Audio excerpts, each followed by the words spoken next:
Welcome to State of the Offense. Today we will look at the fantasy football dynamics of the game between the Tampa Bay Buccaneers and the Minnesota Vikings. Baker Mayfield won the starting quarterback position over Kyle Trask in training camp, and now he has the luxury of passing to an elite wide receiver duo with Chris Godwin and Mike Evans. Mayfield will provide more mobility to the Bucs offense than what we saw with Tom Brady. The coaching staff has to find a good balance between protecting Baker from too many mistakes, but also allowing him to make plays. The matchups against the Vikings are pretty even across both lineups. The Vikings are favored by 6 and the over is 46. Mayfield may be playing from behind some, so the opportunities to throw the ball should be there. I rank Mayfield as my quarterback 21 this week. Rachaad White is now the clear-cut running back 1 in Tampa with no more Leonard Fournette around. White is an excellent receiver as a running back, and he should be a pretty valuable weapon in PPR formats. The Tampa offensive line is thin, and they did not run block well last year. Starting right guard rookie Cody Mauch is questionable for the game. Because of the troubles on the offensive line, I only rank Rachaad White as my running back 28 in week 1. Mike Evans is a top-level athlete at the position of wide receiver, and Chris Godwin is a very reliable technician at the position. Both are candidates for good games in any given week. Byron Murphy is better than a Caleb Evans at cornerback for the Vikings, so how Minnesota matches up will matter. I think that both Evans and Godwin will be solid. Godwin is my wide receiver 29 this week, and Mike Evans is my wide receiver 31. Rookie Trey Palmer is the wide receiver 3, and I rank him as my wide receiver 76.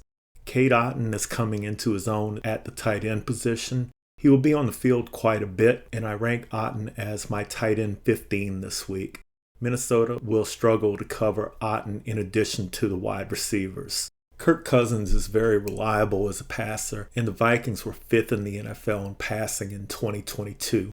Cousins has possibly the best wide receiver tight end combo in the game with Justin Jefferson and TJ Hawkinson. With no Dalvin Cook at running back, the check down option may not be as productive with Alexander Mattison. I also believe that Cousins will miss the steadiness of Adam Thielen.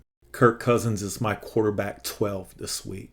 Alexander Mattison has received a promotion to the running back 1 spot for the Vikings. Mattison is not the dual threat or game breaker that Dalvin Cook is, so his style is very different. The Vikings should be able to establish the running game and play with the lead, so I really like Mattison against Tampa. Mattison is my running back 9 this week. It would be easy to rank Justin Jefferson as my wide receiver 1 every week, but that is not how the NFL works. Tampa has a strong secondary and fast linebackers. I think that they will be able to hold Justin Jefferson to a modest output.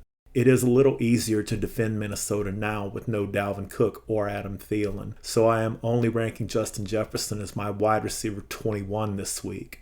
Rookie Jordan Addison and 4th-year man KJ Osborne look to complement Jefferson. Osborne is my wide receiver 68 this week, and Jordan Addison is my wide receiver 75. The Vikings will now have tight end TJ Hawkinson locked in for a few years, and his potential as a Viking in the long term with Justin Jefferson should be very exciting. I believe that Tampa's defense will focus on stopping Jefferson first, so I think that Hawkinson will be pretty productive this week. TJ Hawkinson is my tight end 7. If you like today's coverage of the Tampa Bay Buccaneers Minnesota Vikings game, please hit the like button and subscribe to the channel.